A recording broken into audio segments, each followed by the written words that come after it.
na po ang eroplanong sinasakyan ni Mary Jane Veloso sa NAIA Terminal 3. Pasado alas 6 ngayong umaga dumating si Veloso kasama ang ilang opisyal ng gobyerno. Ang mga detalye kaugnay niyan, ihahatid po namin maya-maya lamang. Kagabi pa lang ay nag-uumapaw na ang saya ni Mary Jane Veloso at kaniyang pamilya sa napipintong pag-uwi ni Mary Jane sa Pilipinas, makalipas ang halos 15 taong pagkakakulong sa Indonesia. At live mula sa Pasay, may unang balita si James Agustin. James, kumusta na ang sitwasyon ngayon dyan? Maris, alas 5:50 ngayong umaga na lumapag yung eroplano na sinasakyan ni Mary Jane Veloso. Dito po yan sa NAIA Terminal 3. At nandito na rin sa paliparan yung kanyang mga kaanak sa pamumuno ng kanyang magulang, mga anak. At dumating din kagabi yung kanyang mga kapatid. At mahigpit yung seguridad na pinapatupad dito sa NAIA Terminal 3. Kagabi nga ay nakausap pa ng mga kaanak nitong si Mary Jane. Itong si Mary Jane mismo sa pamamagitan ng video chat bago siya sumakay sa eroplano. Gabi, ma. Apo, hintayin po namin kayo, ma. Ilang minuto nakausap sa video chat ng mga kaanak si Mary Jane Veloso pasado alas 10 kagabi. Ang dami nila, di mga anak ko. Walang pagsidla ng tuwang mga kaanak at taga-suporta nang makita ang isang nakangiting Mary Jane. Ang ina ni Mary Jane na si Nanay Celia, tila walang kapaguran habang pinapanood ng live stream ng press conference bago ang biyahe pabalik sa Pilipinas ng anak. Saya po namin, sisigawan kami, naglulundagan kami kanina. Pati po yung mga suporta niya, napakarami namin kanina, kaya masaya rin siya. Yung mga anak niya, nakita niya, naku, umiiyak po talaga si Mary Jane sa tuwa at masaya talaga si Mary Jane. Mahigpit na yakap at mga halik daw ang isasalubong ni Nanay Celia sa kanyang anak. Inihanda na rin niya ang adobong baboy at pastillas na iaabot daw niya ng personal kay Mary Jane pagdating sa bansa. Yun po ang talagang miss na po niya dahil nung tuwing dadalaw kami, adobong baboy. Nagpapasalamat ang pamilya Veloso sa mga gobyerno ng Indonesia at Pilipinas. Mahiling din sila kay Pangulong Bongbong Marcos ngayong nalalapit na Pasko. Ipagkaloob na po niya sana yung clemency dahil ano po kasi yung matagal ng panahon siya nakakulong, na wala naman po siyang kasalanan, nagdusa, tumanda sa kulungan, lumaki yung mga anak niya. Ang grupong Migrante International, nakahanda na rin sa pagbabalik bansa ni Mary Jane. Bukod sa mga tarpaulin, gumawa rin sila ng mga kahon na binalot na parang regalo na nakasadang katagang clemency. Ang ating panawagan ay mabigyan ng clemency, full clemency si Mary Jane sa madaling panahon. Hindi po sana siya magtagal sa CIW Mandaluyong dahil hindi po siya isang kriminal dito sa ating bansa. Siya po ay isang biktima lamang ng human trafficking. Samantala, Maris, ito nakikita niyo yung sitwasyon malapit dito sa VIP Lounge. Dito inaasahan na dadaan si Mary Jane. At napakahigpit po na seguridad simula pa kaninang madaling araw sa pamumuno ng Bureau of Corrections. Nandito din ang PNP Aviation Security Group, ang mga airport police at may nakita din tayo mga tauhan ng National Bureau of Investigation. Doon, Maris, sa impormasyon na ibinahagi sa atin ni DOJ spokesperson Miko Clavano, ang sinasabi niya magiging senaryo, paglapag mismo dito at paglabas si Mary Jane, idiretso na siya doon sa sasakyan ng Bucor at dadalhin na siya agad sa Correctional Institution for Women. At hindi na magkakaroon dito ng pagkakataon yung pamilya na makita siya. Pero ilang metro lamang po yung layo ng pwesto ng mga kaanak niya mula dito sa nakikita niyo ngayon na mahigpit na seguridad na ito. At pagdating naman sa CIW ay papayagan naman daw sila matapos ang booking procedures na isasagawa, maging yung medical examination. 1 oras hanggang 1 oras at kalahati papayagan yung mga kaanak na makita mismo si Mary Jane. Nakikita natin ano posibleng kasama sa convoy nito ay bukod doon sa ambulansya, may nakikita pa tayo na coaster bus at may mga sasakyan ng Bucor pero hindi pa natin sigurado kung saan sasakay doon si Mary Jane. Yung manilitas na sitwasyon mula dito sa NAIA Terminal 3, ako po si James Agustin para sa GMA Integrated News. James, oo, matanong ko lang, kasi kahapon ang sinasabi ng MIAA, bawal na yung coverage, media coverage, pati yung pamilya ay naabisuhan na sa Correctional Institute for Women na lang dumiretso. Pero mukhang nagbago, nakakapag-cover ka dyan sa loob at ang pamilya nandyan. So, ano ba yung mga changes pa? Tsaka nandyan na rin lang, hindi talaga kahit magyakap man lang, hindi mabibigyan ng pagkakataon? Yes, Marisa, yung inaantabayanan natin na posibleng mangyari. Pero bago tayo umere, sinabi na sa atin ni DOJ spokesperson Clavano na inabisuhan na rin nila yung pamilya Veloso, maging si Attorney Olalia, yung lawyer ni Mary Jane, na mangyayari na lamang yung pagkikita dyan sa Correctional Institution for Women sa Mandaluyong. Pero tulad nga nabanggit ko kanina, dito, mahigpit yung seguridad, dito posibleng dumaan si Mary Jane dahil ito ilang metro lamang dun sa parking kung nasaan yung sasakyan ng Bucor. Pero ilang metro lang din yung layo ng pwesto ng mga kamag-anak ni Mary Jane mula dito sa ating kinatatayuan. Maris. James, gusto ko malaman, yung kinatatayuan mo, sinasabi mo dyan dadaan, di ba, si Mary Jane. Mula ba dyan sa kinatatayuan mong yan, kung saan daraan si Mary Jane, masisilip man lang siya nung pamilya niya? Kasi nakikita rin natin sa monitor yung family, yung parents ni Mary Jane, tsaka yung ilang mga pare, mga kasamahan, mga kaibigan na sumalubong, na naroroon, nakaupo, nakapwesto. Matatanaw nila si Mary Jane from where they are? Yes, Maris, posible na matanaw. Pero depende pa dun sa magiging sitwasyon ng security mamaya ni Mary Jane dito. Kasi medyo ilang metro din yung layo nung pwesto. At marami ding mga nakaharang dito na security personnel. Bukod dito, meron ding mga nakaharang malapit doon sa pwesto ng mga kamag-anak at mga taga-suporta ni Mary Jane. Maris. Alright, maraming salamat sa impormasyon binigay mo sa amin at patuloy kami makikibalita. James Agustin. Mga kapuso, ayan po ay live nakuha sa NAIA Terminal 3 sa Pasay City at nakikita po natin ang eroplano na lulan si Mary Jane Veloso. Kanina pong 5:50 ng umaga nang lumapag sa NAIA Terminal 3 ang eroplanong lulan si Mary Jane Veloso, kasama pa po ang mga otoridad ng Pilipinas na sumundo sa kanya. Sa mga sandali pong ito ay hinihintay na po ang paglabas ni Mary Jane Veloso anumang sandali mula dyan sa eroplanong kanyang sinakyan mula sa Jakarta, Indonesia. Halos 15 taon na ipinagdasal ni Mary Jane Veloso na siya'y makabalik sa Pilipinas at ngayon na nga po nakita na natin ang katuparan ng kanyang kahilingan at mga panalangin, pati na rin po ng panalangin ng kanyang mga magulang dahil narito na po si Mary Jane Veloso sa Pilipinas. Sa mga kabubukas lang po, kaka-tune in lang po mga kapuso sa inyong mga telebisyon. Ayan na po, lumapag na nga po ang eroplanong lulan si Mary Jane Veloso. Siya po ay kinasuhan at nakulong ng halos 15 taon sa Indonesia dahil po sa pagdadala ng heroin. Pero sinasabi niya na wala siyang sala at nailagay lang sa kanyang bagahe yung heroin na yon. At sa punto pong ito, nariyan din po sa NAIA Terminal 3 si Joseph Morong kasama ang pamilya ni Mary Jane na naghihintay na po sa kanya. Joseph, kumusta ang sitwasyon ngayon dyan sa kinalalagyan mo? Excited yung pamilya nitong si Mary Jane Veloso at nandito nga tayo sa Terminal 3 at nag-aabang din tayo doon sa pagdating nitong si Mary Jane at kasama natin ngayon yung family members, yung magulang, anak at saka yung mga kapatid nitong si Mary Jane galing sa Nueva Ecija. Kagabi sila dumating doon at this morning, pasado alas 3:30, tumulak tayo from Migrante International papunta dito sa Terminal 3. Nay, so sa kasalukuyan may tinitingnan silang video ng paglabas nitong si Mary Jane Veloso mula doon sa sinasakyan niyang eroplano. Nay, anong nararamdaman mo? Masaya po. At makikita ko na po yung anak at makakapiling ko na. Joseph? Hindi pa, ayun po.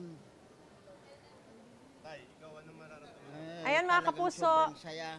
Alagang gusto ko nang maakap yung aking anak. Okay. Maris, ang problema lang ay hindi pinayagan dito sa Terminal 3 itong pamilya na magkaroon ng pagkakataon sa VIP lounge na makadaw pang palad nila itong si Mary Jane. Ang kasunod na oportunidad ay doon na sa CIW, sa Correctional Institution for Women, sa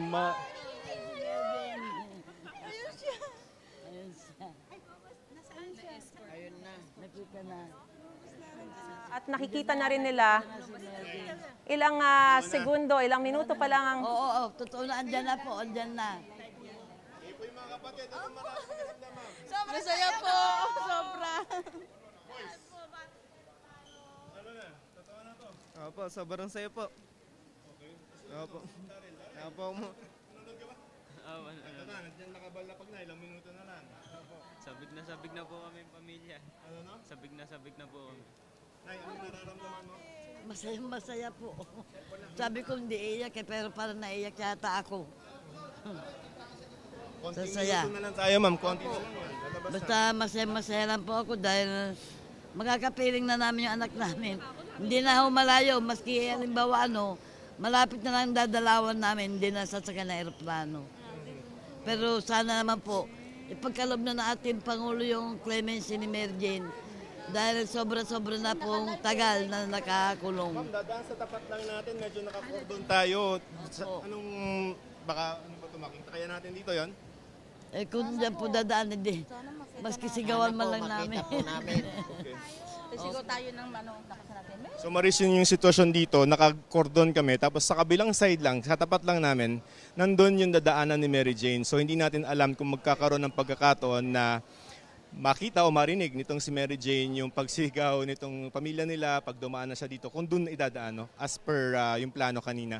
So, but anyway, so pinapanood nila, ma'am, Joseph, sa nasa loob NAIA na Terminal ng 3 airport. rin ang kasama nating si Emil Sumangil. Emil, nakita kita, no? Kasama mo si Mary Jane. Kumusta ang sitwasyon ngayon dyan?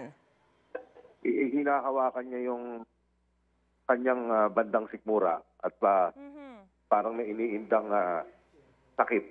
Kaya yung doktor na mula dito sa Bureau of Corrections, particular sa Women's Correctional Facility, ay parang may pinag-uusapang gamot na pinainom.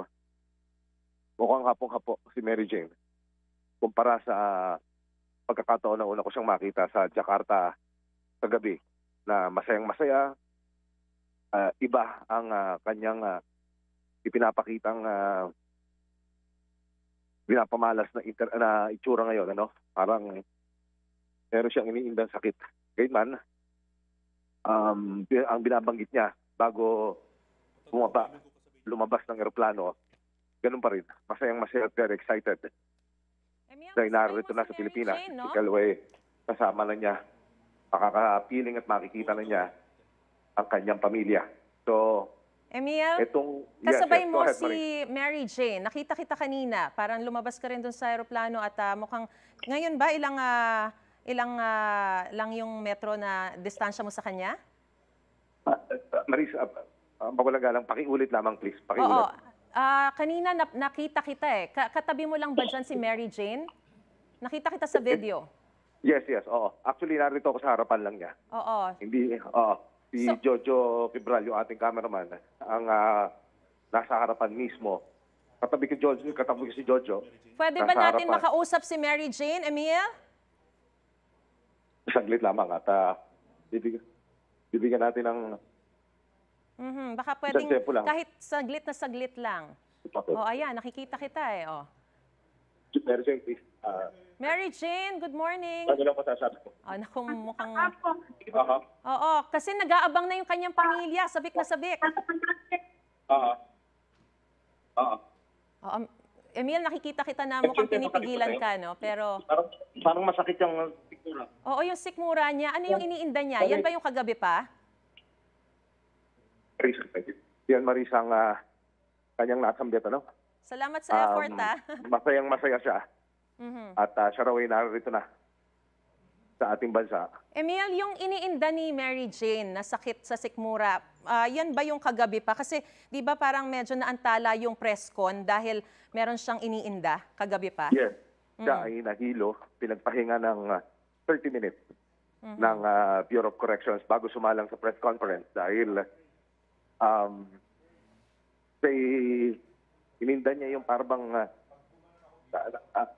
siyang naliyo o nahilo sa biyahe mula dito sa Women's Correctional Facility sa Jakarta patungo sa airport bago sumalang sa press conference. So, kasama mo siya sa eroplano. Habang nakasakay doon, may nakita ba kayo na talagang masakit? Namimilipit pa rin siya sa sakit? Hindi naman, Maris. Oo. Kaya inilagay siya doon sa dulong-dulong bahagi sa ulihan ng eroplano. At ang binabanggit naman ng Bureau of Corrections, nakatulog naman ng maayos, nakapagpahinga. Pero ngayon nga lamang, meron siyang ipinapakitang parang dinaraing na sakit, ano ha? Dito sa kanyang bandang sikmura. So, ididiretso siya ngayon. So may pinainom na nagamot sa kanya pero hindi na siya kailangang halimbawa patigilin muna tapos i-check up, ganyan? Hindi naman. Teka, hinahanap ko lamang yung Kanyang doktor? doktor ng Bureau of Corrections. Yes. Pero in the meantime, habang hinahanap mo, Emil, yung doktor, naglalakad kayo, no? Kasi nakaabang na dyan yung pamilya. Excited lang. Pero hindi ko kailangan uminom ng gamot or something. Ayan na pala yung doktor. Ayun, nabigyan na.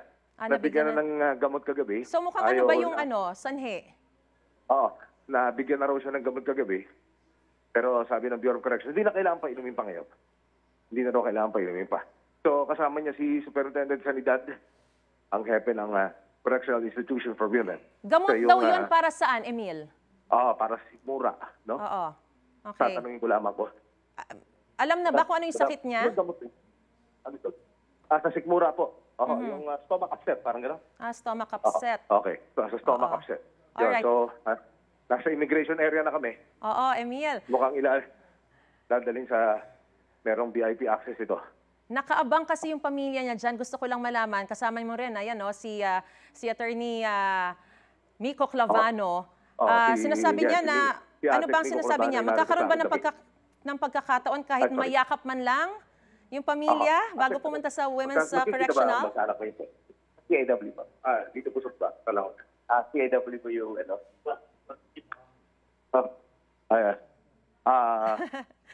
bibitiw na ako. Sorry. Narito na kami sa immigration. Bababa na sila. Merong isang team pa tayo, Maris. Pakitawag mo lang, nandiyan sa ibaba. Habol pa rin naman kami. Thank you. Salamat. Maraming salamat sa iyong ulat, Emil Sumangil. Ayan po, sa mga kakatune in lang po, mga kapuso. Dumating na nga po si Mary Jane Veloso sa NAIA Terminal 3, 5:50 ng umaga. At sinabi po sa atin ni Emil sa kanyang ulat, at nakausap din po niya yung doktor, na may iniinda pong sakit sa sikmura itong si Mary Jane Veloso. Ang sinasabi po ay mula kagabi pa lang, medyo nahilo na siya, medyo hindi na maganda yung kanyang pakiramdam, kaya naantala ng 30 minutes. Pinagpahinga muna siya bago magsagawa ng press conference doon sa Jakarta, Indonesia, bago lumipad yung kanyang eroplano pabalik dito sa Pilipinas. At pagdating naman dito, or habang nasa eroplano, siya po naman ay nakatulog sa kanilang biyahe, pero pagdating ay iniinda pa rin niya itong sakit sa sikmura at mukhang ayon sa kanyang doktor, stomach upset ang dahilan ng kanyang pagkakasakit. Samantala, nasa NAIA Terminal 3 pa rin, may unang balita si James Agustin. James, mula sa kinatatayuan mo, nakikita mo na ba si Mary Jane Veloso?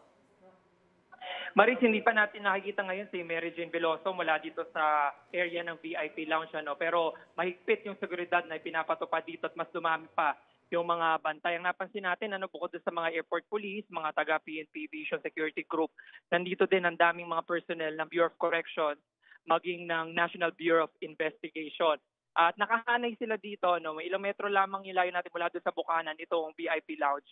At mula doon ay ilang metro lang din yung lalakarin palabas dito sa may parking kung saan naka-standby itong mga sasakyan ng Bucor. Di lang natin sigurado kung alin dito yung sasakyan ni Mary Jane patungo sa Correctional Institution for Women.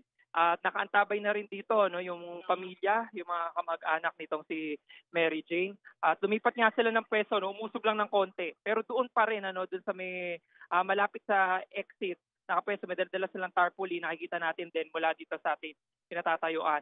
Mas marami na yung mga personnel. Ito na nagkapit kamay na itong mga pulis na dito malapit sa VIP Lounge, maging mga security personnel. Pero hindi pa natin nakikita, dalawang hanay ito. Yung una dito mga security personnel ng airport at PNP Aviation Security Group. At yung nakikita natin na kalawa ay itong mga taga-NPI. Napakadaming mga security wala dito sa ating kinatatayuan dito sa malapit sa VIP Lounge. Ayan, nakikita na po natin na lumalabas si DOJ spokesperson Miko Clavano. Eto na, nandito na sa harapan natin si Mary Jane, napakahigpit ng seguridad at kalalabas lamang niya dito sa NAIA Terminal 3 at nagsigawan yung kanyang kamag-anak Marin, titingnan lamang natin si Mary Jane ay isinakay sa isang SUV. Di tayo inalaw na makalapit na mismo dito sa mga pero nasa parking na siya. Nakikita ko malakas dito tayo natatayuan. Nakasakay na si Mary Jane. Pero yung convoy ay nakatakda ng umalis mula dito sa NAIA Terminal 3. Teka lang, subukan natin umikot. Nakikita natin, Maris, nakasakay na mismo dito sa SUV. Hindi na rin tayo pala pinayagan na makalabas dito sa Yes, NAIA James. Terminal 3. Maris. Nakikita natin, yung sitwasyon, nakasakay na nga siya sa SUV. Yung inaasahan natin na parang kahit papano, mayakap, mahagdan siya, no? Maris, eto na. Hindi nangyari yun, Hindi pero nangyari. eto na, umuusad na yung convoy ni Mary Jane. Mahigpit yung security. Ang nasa unahan ay SWAT. Binakita tayo ng mga sunod-sunod na mga SUV. Yung sinakyan niya ay nakaalis na. Eto, paalis na mula dito sa NAIA Terminal 3. Kasama din sa convoy, bukod dun sa SWAT, yung sinakyan ng SUV, ay yung mga sasakyan ng Bureau of Correction, ng National Bureau of Investigation, maging ambulansya at isang coaster bus. Kaalis lamang nila, Maris, Maraming mula salamat, dito sa NAIA James. Terminal 3. Oo. At naging mabilis lamang yung sitwasyon. Yun din naman inaayon dun sinabi sa atin ni Thank DOJ you, spokesperson. James Agustin. Subukan naman po nating kausapin si Joseph. Kumusta yung naging pakiramdam ng pamilya? Hindi sila nagkaroon ng pagkakataon na malapitan ang kanilang anak, Joseph.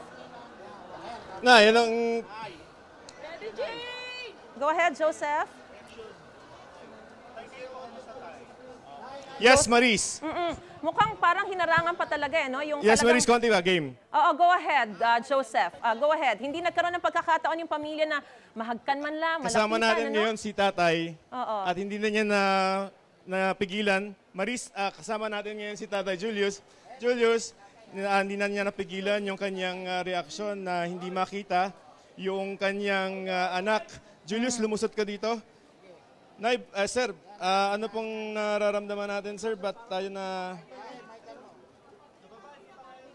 Sir, harap lang tayong konti, sir. Dito yan. Ano pong pakiramdam natin, sir?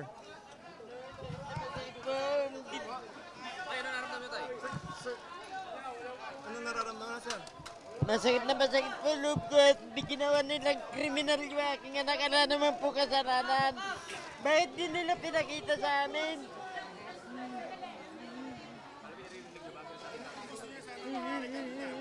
Gusto po namin maakap siya.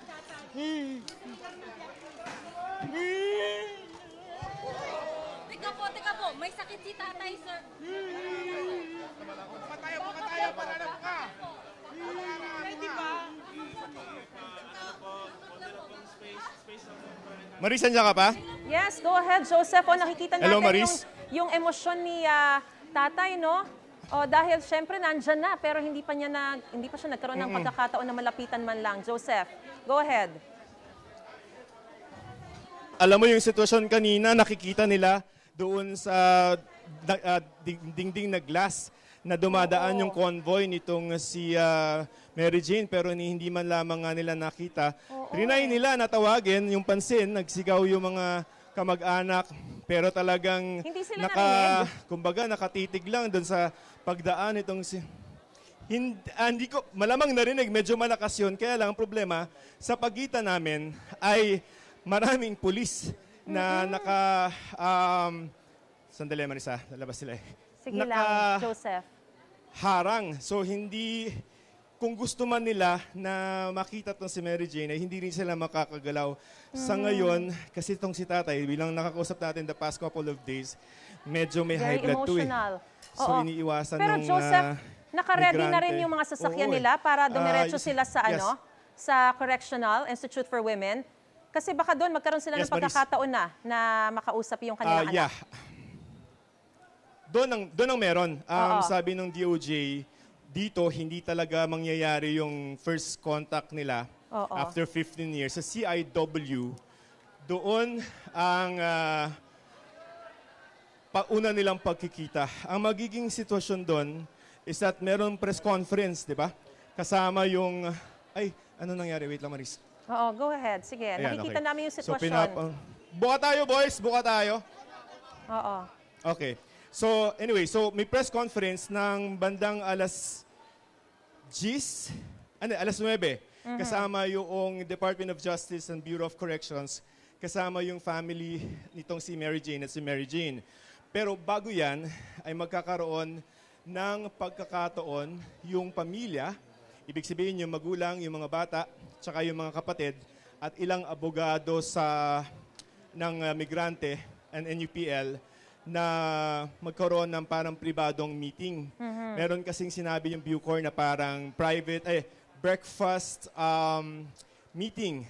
Doon nila inihanda yung adobong pork, adobong baboy na hiniling nitong si Mary Jane. Tapos, pagkatapos ng press con, and then after ng press conference ng 9, ay bibigyan naman ulit ng pagkakataon na hangout, makahalubilo nitong mga pamilya, itong si Mary Jane na siyempre matagal nilang hinintay, 15 years to, Maris, simula 2010. So ito si nanay naman ang kalmado at bagaman, Nay, wala yata tayong lens, pero may audio siya. That's okay. Naririnig ka namin, Joseph. Niyayakap niya Kung makakausap mo si nanay. Edre Olalia ng... Yes. Nay, anong pakiramdam natin? Nandito na pero hindi natin nakita konti. Masakit po. Okay. Mamaya natin. Makikita naman natin. Makikita naman natin siya mamaya. Alam niya. Kasi sabi ko, Mary Jane, makikita tayo mamaya. Oo. Mabilis eh. Okay lang yan. Okay lang. Alam naman niya na nandito tayo lahat. Alright. Basta mahalaga po sa akin, makita ko, mayakap ko, okay po. Kasi si tatay. Nanay Celia, ay siyempre masakit na dumating na hindi mo lang nakita, no? Pero ganun pa man, ay at least, ang sabi nila ay nandito na sa Pilipinas itong si Mary Jane pagkatapos ng 15 years na pakikipaglaban nila. So ngayon itong si tatay ay inuupo muna nila. Kung gusto mong kausapin natin yung mga bata, itong sila, ito 1 year old pa lang and 4 months. Andito. Nung Oy, boys. nung nakulong si Mary Jane. Ito, Maris. Go ahead, Joseph. And 4 months, itong si Daryl, si Makmak ay Itong taon po. 6 years old. Pero ngayon ay parang medyo mas matangkad na ng kaunti sa akin. So anong pakiramdam? Nandito ni nanay. Masaya po. Sobrang saya po. Kahit po hindi namin nakita din makikita pa naman po namin sa Mandaluyong po yung mama ko. Doon na lang po. Anong una mong gagawin pagka nakita mo? Yakapin po na mahigpit. Tapos halikan po. Sobrang saya po naming lahat po, buong pamilya po. Hindi po, okay lang po. Kumbaga po nagpapasalamat na rin po ako na ang mahalaga po andito na po siya sa Pilipinas. Pero dito nung dumaan, hindi niya nakita. Opo, okay lang. Sila yan. Opo. Okay, so ito yun. Ito yung mga bata, 1 year old and 6 ngayon. After 15 years, syempre mga binata na. Sila ay excited din na makita mamaya. Ang sabi naman ng mga bata ay, well, meron pa naman mamaya sa CIW na magkakaroon sila doon. May private time na talaga with the family itong si Mary Jane. So ngayon ay binibigyan ng, pinagpapahinga muna itong si Sir Cesar. Okay. So Maris, nagpapahinga lang ng konti itong pamilya Veloso at maya-maya ay tutulak na rin sila sa CIWC kung saan doon magkakaroon sila ng pagkakataon na mas matahimik siguro at napakikita ng kanilang anak. Maris? Damang-dama natin, Joseph. Siyempre, yung excitement nila na makita pero yung frustration din na hindi man lang nila nahagkan. Pero gaya na rin ng sinabi nila, bagamat nalulungkot, masaya na rin at nandito na sa bansa. Nandito na po sa Pilipinas si Mary Jane Veloso. Tutok lang po sa unang balita para sa updates sa pag-uwi ni Mary Jane Veloso. Samantala, natupad na po ang mahigit 14 na taong ipinagdarasal ni Mary Jane Veloso ang makabalik sa Pilipinas. Bago umalis sa Jakarta, Indonesia, pasado hating gabi kanina, labis ang pasasalamat ni Veloso sa mga nag-asikaso sa kanyang pag-uwi. Narito po ang unang balita. Please, sa magulang mo. Go! Maraming salamat po. Nagintayin ka namin dyan sa luso kami na. Opo. Kuya! Ito na ang katuparan ng mahigit 1 dekadang panalangin ni Mary Jane Veloso. Pagdating sa Soekarno-Hatta International Airport sa Jakarta, pinirmahan na ng Pilipinas at Indonesia ang pagpapauwi sa kanya sa Pilipinas. Natutong magsalita ng bahasa Indonesia si Mary Jane at yun ang wihang ginamit niya sa press conference. Saya mengucap syukur dan berterima kasih kepada Tuhan. Akhirnya doa-doa Mary sudah dijawab hari ini. Di mana nanti saya akan kembali ke negara saya. Dan saya yakin dan percaya, saya ingin berterima kasih pertama kepada yang terhormat Bapak Presiden Prabowo Subianto. Labis ang pasasalamat ni Mary Jane sa Indonesia na nagsilbi na raw na pangalawang tahanan niya. Ako cinta Indonesia! Kinanta pa ni Mary Jane ang bahagi ng Indonesian National Anthem. Indonesia Raya, merdeka, merdeka, tanahku negeriku yang ku cinta. Indonesia Raya, merdeka, merdeka, hiduplah Indonesia Raya. Ikinuwento ni Mary Jane na naging mabuti ang pagtrato sa kanya habang nakakulong sa Women's Penitentiary sa Yogyakarta. Semua baik, petugasnya baik, sesama WPP-nya baik, seluruhnya baik. Mereka mengusahakan supaya saya bisa pulang. Bagaman nalulungkot sa pag-alis niya sa Indonesia, masabik daw siya makasama na ang kanyang pamilya, lalo na ang dalawa niyang anak. Jadi sedih juga. Tapi aku harus pulang karena saya punya keluarga di sana yang menunggu, anak-anak saya menunggu. Dan saya mau merayakan Natal di sana bersama keluarga. Ang pamilya Veloso maaga naghintay sa NAIA Terminal 3 para sa pagdating ni Mary Jane. Sinabi naman ng mga otoridad sa Indonesia na hindi na siya pwede makabalik doon dahil sa kanyang kaso. Naaresto at nakatulan ng bitay si Mary Jane noong 2010 matapos mahulihan na mahigit 2 kilong heroin sa kanyang maleta.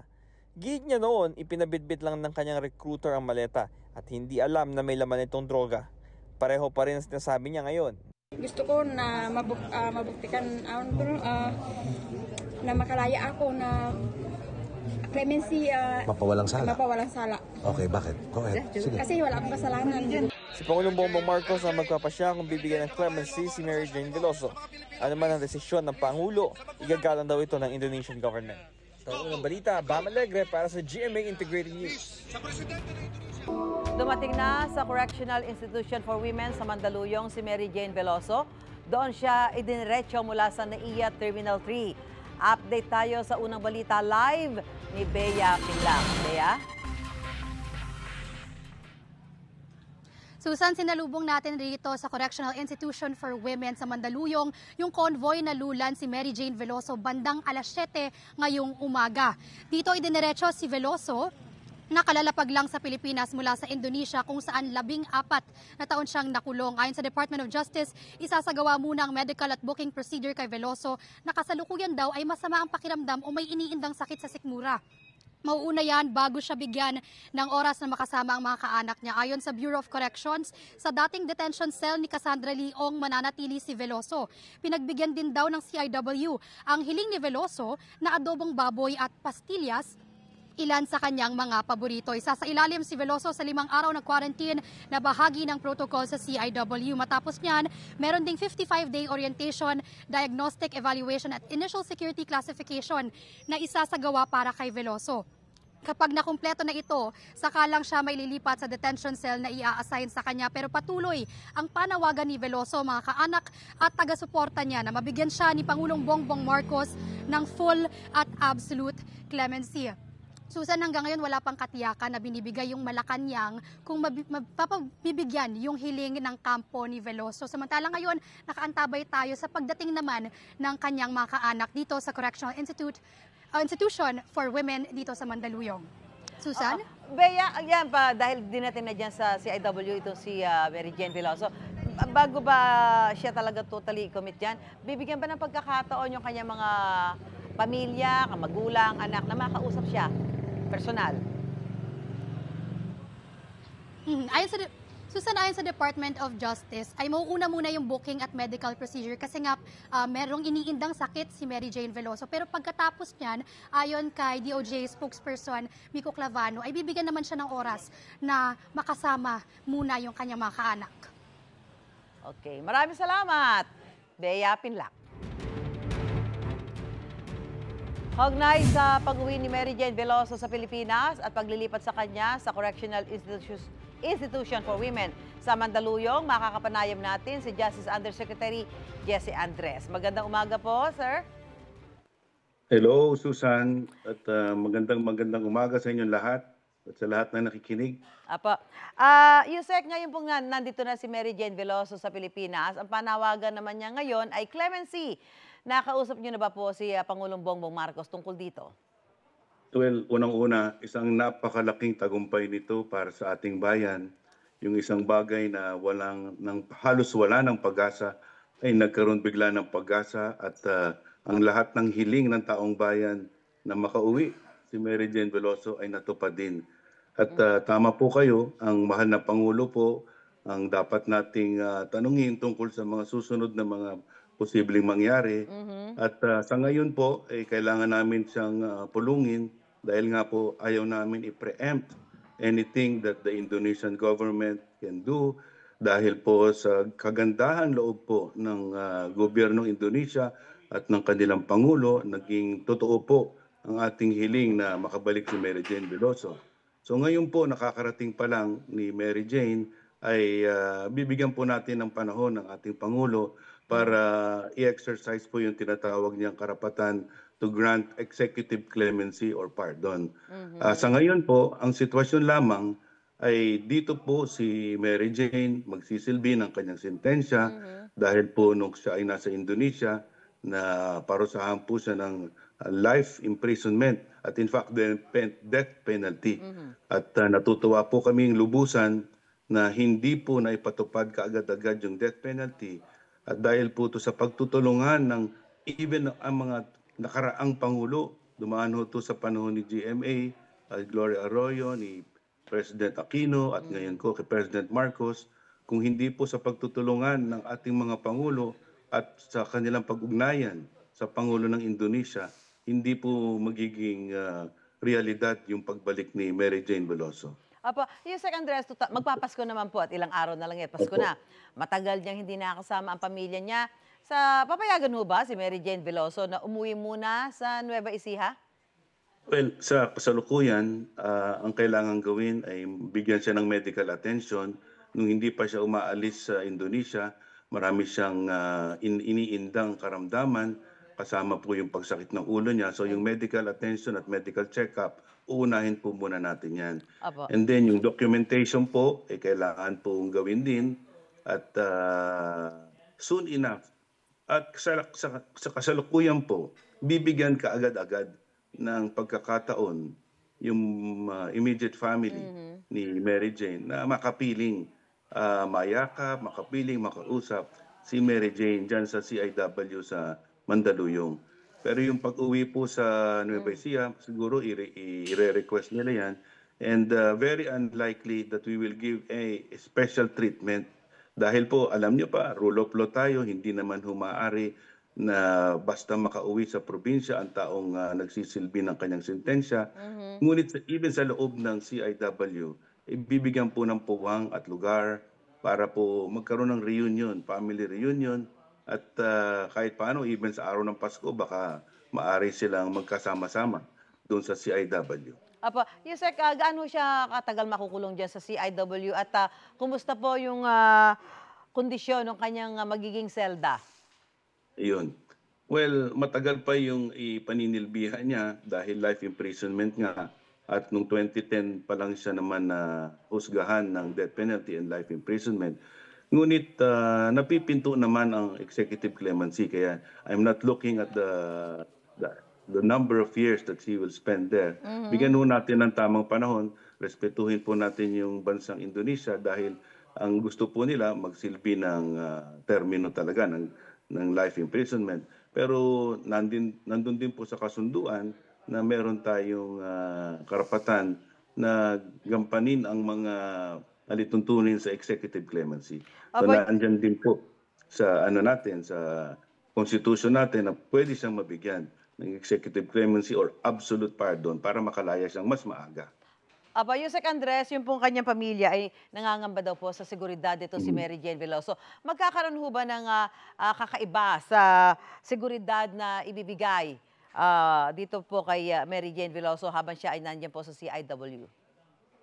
Siguraduhin po ng Bureau of Corrections na merong matinding bantay at seguridad si Mary Jane. At alam po natin na merong ibang mga individual na convicted rin sa dahilan ng itong drug case na ito, also involved 2 human traffickers na convicted na rin. At sisiguraduhin natin na nakahiwalay sila at yung safety ni Mary Jane ay assured sa CIW. Napag-usapan po namin yan ni General Katapang na head ng Bucor at siniguro po niya sa akin na gagawin niya lahat para masiguro ang kaligtasan ni Mary Jane. Okay. Maraming salamat po, Justice Undersecretary Jessie Andres. Magandang umaga po sa inyo. Maraming salamat din. Magandang umaga. Sa ibang balita, pinaghahandaan na sa ilang lugar sa Davao ang inaasahang epekto ng bagyong Kerubin. Live mula sa Davao Oriental, may unang balita si Jandy Esteban ng GMA Regional TV. Jandy? Susan, sa mga oras na ito ay wala pa tayong nararanasang pag-ulan at bugso ng hangin dito sa Davao Oriental. Pero patuloy pa rin ang pagbabantay ng mga otoridad sa lagay ng panahon. Nakalatag na ang mga rescue equipment, emergency response at communication device ng Davao Oriental Provincial Disaster Risk Reduction and Management Office bilang paghahanda sa Tropical Depression Kerubin. Patuloy rin ang kanilang pakikipag-ugnayan sa lahat ng municipal at city disaster risk reduction and management offices. As an EOC sa province, maka-provide po kami. We can provide them equipment and also personnel po to use those equipment kung hindi nila kayang maggamit ng equipment na ganun po. Simula ng 5 p.m. kahapon ay isinailalim sa Tropical Wind Signal number 1 ang probinsya. Hanggang sa mga oras na ito, wala pa namang nararanasang pag-ulan o bugso ng hangin. Ayon sa Pag-asa, aasahan ang moderate to heavy rain sa araw na ito, December 18. Alas 7 kagabi nang isinailalim sa Blue Alert status ang probinsya. Pagka nasa Blue Alert status po tayo, yung mga response cluster agencies natin ay inoobliga sila na mag-duty sa ating EOC for faster coordination and kung may deployment na kailangan ng mga resources within their agencies is mas mabilis ang ating pag-deploy po. Ang pinaka-inaalala raw nila ay ang pagbaha at pagguho ng lupa dulot ng pag-ulan, lalo pat maraming barangay sa probinsya ang landslide at flood-prone areas. Matatanda ang buwan ng Enero at Pebrero ng taong ito ay maraming inilikas at may namatay din dahil sa landslide dulot ng matagalang pag-ulan na dala ng shear line. Tinitingnan natin yung mga most likely na mga landslide-prone areas natin kasi po baka saturated na masyado yung lupa natin. And pag nadagdagan pa nitong Kerubin with the combined effect of the shear line, baka makag-trigger na siya ng landslides. Ayon sa Pag-asa, si Kerubin ay aasahang hihina sa araw na ito at magiging low pressure na lamang pero dadaan pa rin sa Mindanao. Sa probinsya naman ng Davao de Oro, nagsuspende ng klase sa lahat ng antas sa pampubliko at pribadong paaralan sa bayan ng Mungkayo, Mako, Nabunturan at Compostela. Nagsuspende rin ng klase sa Island Garden City of Samal sa Davao del Norte. Susan. Maraming salamat, Jandy Esteban ng GMA Regional TV. Sa ibang balita, sumagot na si Rita Daniela sa isinumiteng counter affidavit ni Archie Alemania para sa reklamong acts of lasciviousness. Pinanumpaan kahapon ni Daniela ang kanyang reply affidavit sa Hall of Justice ng Bacoor, Cavite. Ipinunto ng aktres ang ilang bahagi ng counter affidavit ni Alemania na anya'y tila pag-amin sa kanyang ginawa. Higit daw kasi sa denial, tila naging affirmation pa ng kanilang reklamo ang inihaing kontra sa laysay ng kampo ni Alemania noong nakaraang linggo. Hindi dumalo kahapon ng aktor at abogado niya at tanging kinatawan lang ang kumuha ng kopya ng reply affidavit. Si Rita, ipinaliwanag naman kung bakit hanggat maaari ay ayaw niyang makasabay sa mga darating na pagdinig si Archie. Because what happened was very traumatic for me, and honestly po, I really don't know how will I feel if I see him again. Kapuso, mauna ka sa mga balita. Panoorin ang unang balita sa unang hirit at iba pang award-winning newscasts sa youtube.com/GMA News. I-click lang ang subscribe button. Sa mga kapuso abroad, maaari kaming masubaybayan sa GMA Pinoy TV at www.gmanews.tv.